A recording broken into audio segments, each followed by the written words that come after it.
Okay, nze kyenakoze nga DJ amanyikiddwa na stepping the in abantu ba DJ bange abawansi oyinza okuba abawaggulu nga bo bali okay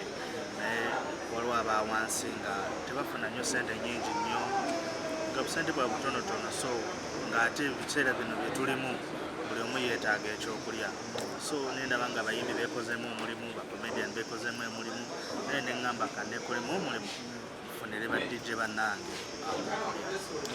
Omuntu omu yandyebuuza mwavudde wabudde n'ogamba abayimbi ate nga mubakubira music ate nga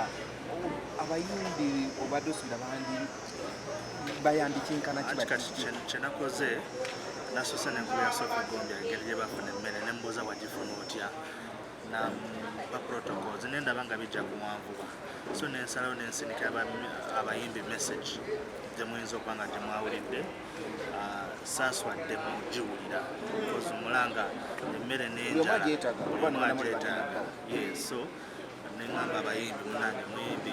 ba DJ bammwe abamu tebalina kyakulya abamu mulina personal DJs either muchekingako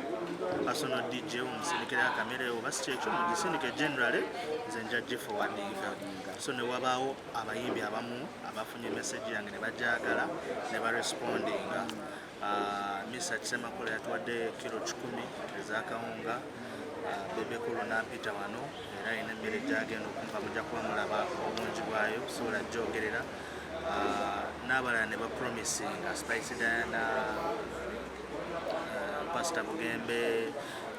bangi Brunedi ne bajja ensonga ne bagyagala Kenzo yantusindikidde message agamba nkubire manager we ajja mu informinga tuweyo miliyoni emu naye tugifunemu kye tugifunamu so abasinga barespondinze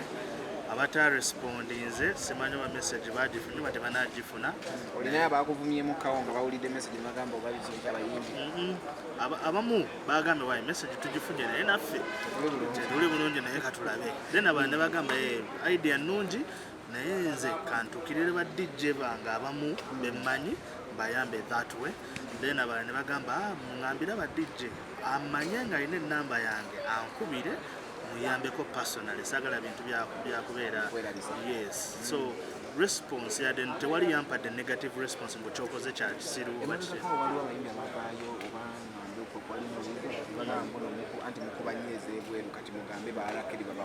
tuzikubira wa because omulango bakaaba ne bagamba bannange katu campaigningira at least 70% of Ugandan music then olinayo mukube ne tubuulira ne twadijustinga just ka frustration awo kati wizo engeri gye yakalwana ne baganda be enjala emuluma simanyi balina akawunga kati obusungu yabusitudde nabuteeka kuki kubadde ate kati naffe yagenza obotuteekako naffe enjala etuluma tetulina namugamu respondingira naye nga music wa Radio and Weasel tumuzannya owawizo kumutazannya ekintu ekyo kikulu nimulodirinako muzanya music wa Radio and Weasel ekyo gwakiremeddeko owawizo gwe mutazannya mpayo limba lwa Weasel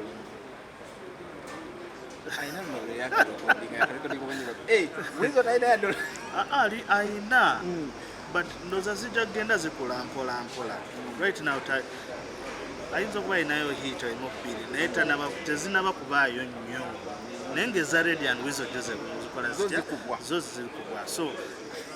naye ali mu tiimu Radio and Weasel so tuzizanya but kyembadde musaba bambi bino ebiseera si byakunyiiga nakurifaringa muntu agende wa Davido yabamusasula no biseera byakwebereramu tonyiigira banno because nabo balina ate gwe balina okunyiigira omulala kati n'omunyiigira frustration tuleme ziteeka ku bantu balala kikwasaganye tuyitemu eno embeera okay ka distribution yakawunga kagenda kubeereta kuba omanyi ebintu bino bizibu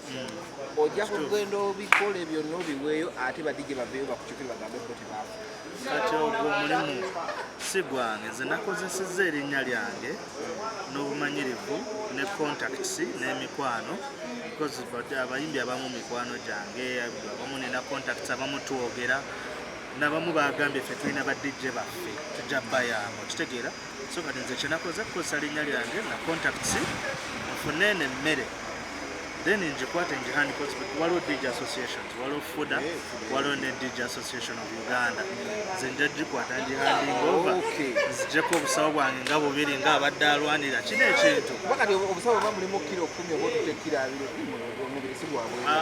ani antumye wano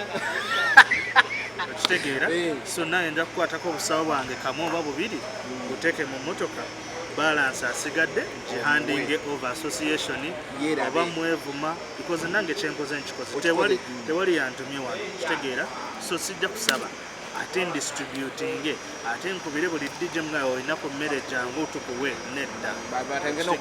batandike n'okunvuma nze kyenkoze nkikoze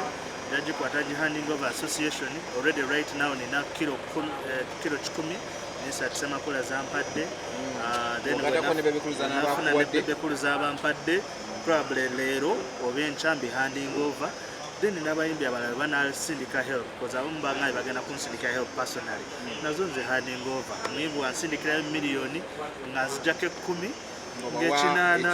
ekyenda nga nkibawa nga beesootingaexactly